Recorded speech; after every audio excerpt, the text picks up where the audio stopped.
Hello friends, veg role பண்ணுறதுக்கு கொத்தமல்லி, beans, கோஸ், carrot, பச்சை மிளகாய் நறுக்கி வச்சுருக்கேன். வெங்காயம் நறுக்கி வச்சுருக்கேன். உருளைக்கிழங்கு வேக வச்சு எடுத்து வச்சுருக்கேன்.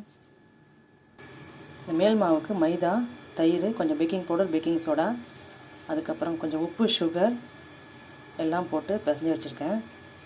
அதுக்கப்புறமா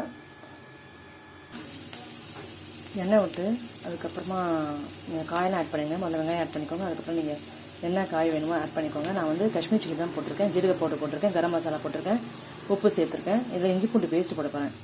இந்த ஸ்டேஜில் வேக வச்ச உருளைக்கிழங்கு எடுத்து நான் வந்து இதில் ஆட் பண்ணிக்கிட்டு இதையும் கொஞ்சம் நேரம் இதில் வந்து இந்த மிளகாப்பொடி, உப்பெல்லாம், இந்த கரம் மசாலா அதெல்லாம் சேர்ந்தவங்கத்துக்காக இதை வந்து நான் கொஞ்ச நேரம் வச்சுருக்கேன். அதுக்கப்புறமா இந்த மாதிரி ஆற வச்சுக்கோங்க வேக வச்ச மசாலா வெஜிடபிள்ஸை.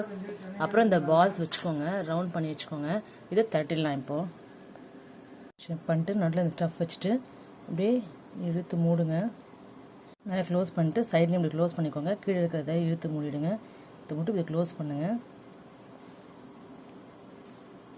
அவ்வளோ தூரம் டிப் பண்ணுங்க. அப்புறம் ப்ரெட்டை இது பண்ணி மிக்சியில் பொடி பண்ணி க்ரம்ஸாக வச்சுக்கோங்க. அதில் ஒரு தடவை டிப் பண்ணிக்கோங்க. இந்த மாதிரி இதில் ஒரு தடவை டிப் பண்ணிவிட்டு அப்புறம் பிரெட் க்ரம்ஸில் டிப் பண்ணி இந்த மாதிரி எடுத்துகிட்டு ஒரு 15 மினிட்ஸ் ஃப்ரிட்ஜுக்குள்ளே வச்சுருங்க. ஃப்ரிட்ஜுக்குள்ளே வச்சுட்டு அதுக்கப்புறமா எடுத்து போகிறீங்க. பேக்கரி ஸ்டைலில் ஈஸ்ட் போடாமல் செஞ்சது செஞ்சு பாருங்கள். பிடிச்சதா ஒரு லைக் போட்டு சப்ஸ்கிரைப் பண்ணுங்கள் ப்ளீஸ். Bye friends.